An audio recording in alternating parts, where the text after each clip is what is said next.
अस्सलाम वालेकुम। ये वीडियो बहुत ही मैं रिस्क के साथ कर रही हूँ और आपने उसी रिस्क के ऊपर इस वीडियो को देखना है क्योंकि इसमें बहुत ख़तरनाक बातें हैं और यकीन जाने इन बातों में से एक बात भी मैंने नहीं की। ये बात मैं आप तक पहुँचाऊँगी ज़रूर, लेकिन ये सारी बातें ख़तरनाक, खौफनाक, गंदी, आग से खेलने वाली, मरने मारने वाली, ये जो खुली जंग है, इस किस्म की सारी बातें पाकिस्तान तहरीक इंसाफ के लोगों ने की। आज 9 मई है और 9 मई को यानी आज के दिन ही एक अटैक 1 साल पहले रियासत पे किया गया था और एक अटैक आज के दिन ही इमरान खान ने, उमर अयूब ने, लतीफ़ खोसा ने, गौहर खान ने, पूरी की पूरी पीटीआई ने पाकिस्तान की फ़ौज पर किया है और एक और 9 मई आज किया गया है। उसकी वजह यह है क्योंकि एक होती है वो आग जो नज़र आती है, वो आग जो नज़र आई हमें 9 मई 2023 को, और एक ये वो आग है जो कि ज़बान से, गंदी ज़बान से, लंबी ज़बान से फ़ौज के बारे में इस्तेमाल की गई और क्या क्या कुछ नहीं कहा गया। आपको पता है DGISPR ने एक प्रेस कॉन्फ्रेंस क्या की। उस प्रेस कॉन्फ्रेंस ने अच्छों के दिल जला दिए और ये जो दिल जले हैं ना, ये सारे के सारे पीटीआई के हैं। उनके दिलों के साथ साथ उनके दिमाग भी जल गए हैं और अब उन्होंने जो है ये डिसाइड कर लिया है कि आर या पार। ये मैं इसलिए कह रही हूँ क्योंकि अगर आप उनकी बातें सुनेंगे तो आपको पता चल जाएगा। मैंने आपको पिछली वीडियो में कहा था कि मैं आपको इमरान खान साहब के बारे में ऐसी बातें बताऊंगी कि आपको पता चलेगा कि ये इंसान एक भी अपने जुमले पर टिकते नहीं हैं। कल उनकी कोर्ट के अंदर एक और हियरिंग थी, यानी अडियाला में। आपको पता है अदालत तो वहीं पर लगती है। फिर उन्होंने सहाफ़ियों से गुफ्तगू की। सहाफ़ियों ने सबसे ज़्यादा जो सवाल पूछा वो DGISPR की प्रेस कॉन्फ्रेंस के हवाले से पूछा। उन्होंने तो जो बातें की सो की, वो मैं आपको वीडियो में साथ साथ आगे चल के बताऊंगी, लेकिन जो उनकी पार्टी ने रिएक्शन दिया, जो उनके मोहरों ने रिएक्शन दिया, जो उनके मुलाजिमों ने रिएक्शन दिया, कहने को तो लीडर हैं लेकिन बात तो इमरान खान की ही करते हैं। लतीफ़ खोसा साहब एक जगह पर बात कर रहे थे, खिताब कर रहे थे, डाइस पर मौजूद थे और जोश में थे, ज़ोर ज़ोर से बात कर रहे थे और वो कह रहे थे लतीफ़ खोसा साहब कि हम क्यों माफ़ी मांगे, उल्टा तुम माफ़ी मांगो, आप भी नहीं। एक तो ये जो तू तरा वाली गुफ्तगू है ना, डायरेक्ट तू तरा वाली गुफ्तगू, ये बड़ी बदतमीज़ी के ज़ुमरे में आती है और ये बहुत, एटलीस्ट मुझे तो ये बहुत ज़्यादा नागवार गुजरती है। इतनी बदतमीज़ी, इतनी तूफ़ान बदतमीज़ी। लतीफ़ खोसा साहब ने सीधा सीधा कहा कि भाई तुम हमसे माफ़ी मांगो क्योंकि तुम लोग जो हो डिक्टेट करते हो, तुम लोग मार्शल लॉ लगाते हो, हमसे क्यों कह रहे हो कि माफ़ी मांगे। गौहर खान साहब वो कह रहे थे कि हम जो हैं वो मुलाजमों से मुफाहमत नहीं करते, वो DGISPR को मुलाजिम कह रहे थे। एक तो ये इनका बड़ा वतीरा है। कल तो नहीं, परसों मेरे शो के ऊपर अजहर सिद्दीक साहब थे जिस दिन DGISPR ने प्रेस कॉन्फ्रेंस की, और अजहर सिद्दीक साहब ने मेरे शो में बैठे बैठे जो गौस नियाजी साहब थे PMLN के, उनको बोला, यानी पॉलिटिशियन को बोला कि भाई तुम तो मुलाजिम आदमी हो, हम मुलाजमों से क्या मुज़ाकरात करें। यही जुमला गौहर खान ने उठा करके DGISPR के बारे में बोल दिया कि हम मुलाजमों से हम क्या मुफाहमत करें। उमर अयूब ने इससे एक कदम आगे बढ़ के कहते हैं कि कौन सी माफ़ी, काहे की माफ़ी, कौन सी माफ़ी, कोई माफ़ी शाफ़ी नहीं है।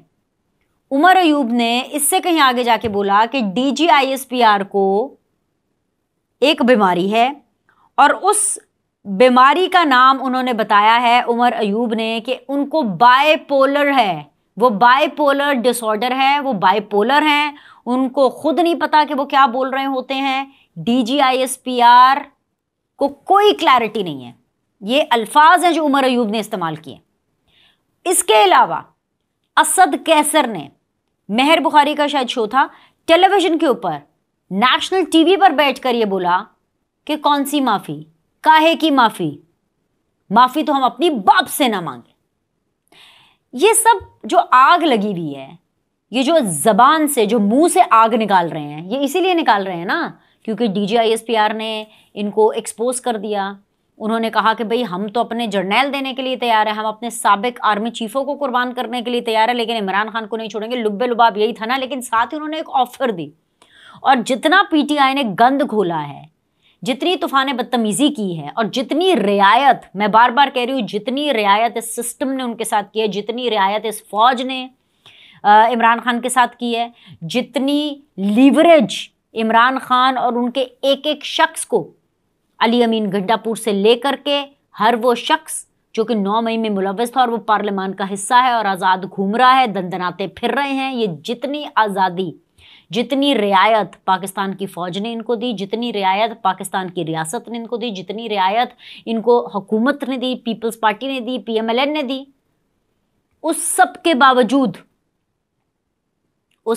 बावजूद ये फ़ौज को गंदा कर रहे हैं। और उस सब के बावजूद अगर फ़ौज इनको ये कह रही है, DGISPR ये कह रहे हैं कि आप माफ़ी मांगे सिद्ध के दिल से और एक कंस्ट्रक्टिव सियासत करें, ये कोई बुरी ऑफर नहीं थी। इनको तो चाहिए था कि इस ऑफर को लपकते और फौरन कहते। होना तो ये चाहिए था कि फौरन लपक कर कहते कि हाँ जी, जो माजी में हुआ, बायगॉन्स आर बायगॉन्स, हम शर्मिंदा हैं, हम माफ़ी मांगते हैं, हम इसकी कंडेमनेशन करते हैं, और बात आगे बढ़ती।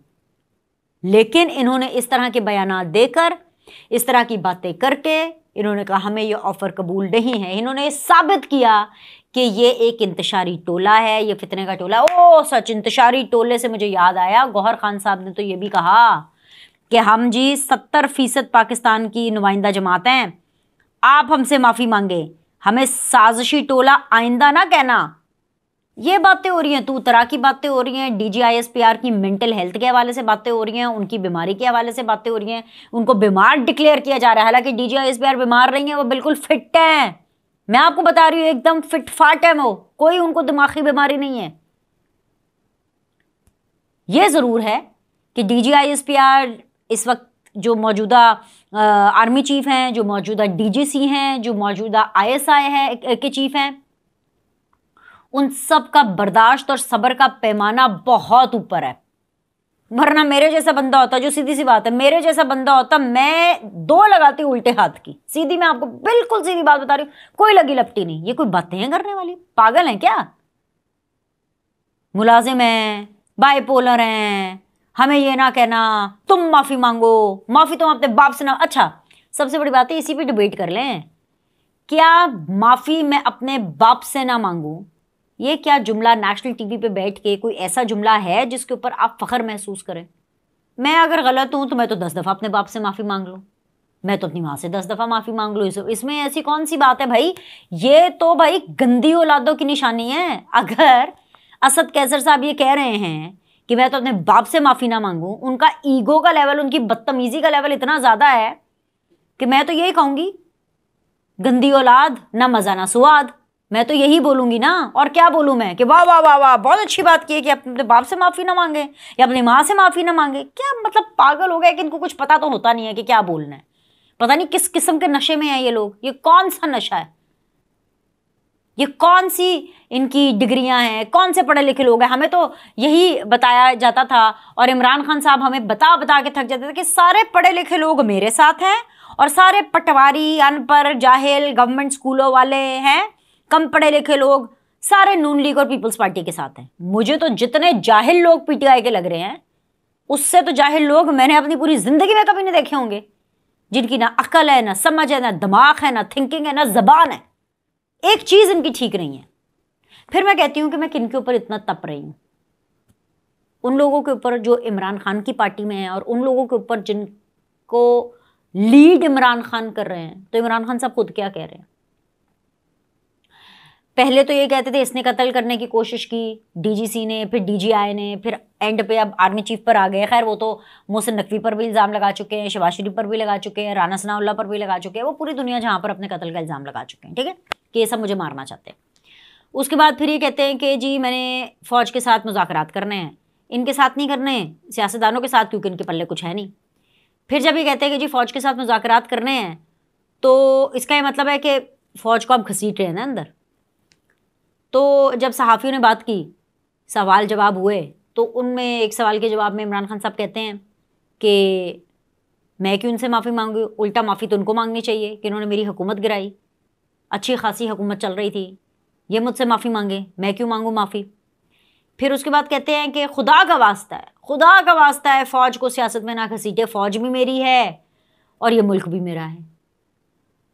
इसको कहते हैं बाइपोलर होना। असल में क्या होता है कि जो इंसान खुद होता है ना, अगले इंसान के अंदर भी उसको वही नज़र आता है। अब इमरान खान क्योंकि बाइपोलर हैं, वो पता नहीं किस नशे के अंदर पल पल बात बदलते हैं।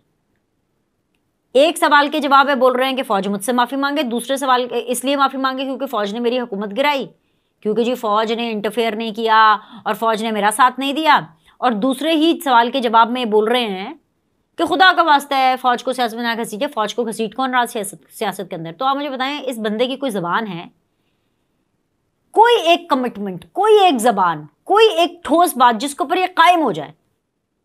ऐसी कोई बात नहीं है इमरान खान की। इंतशार, नफरत, इसके अलावा और कुछ भी नहीं है।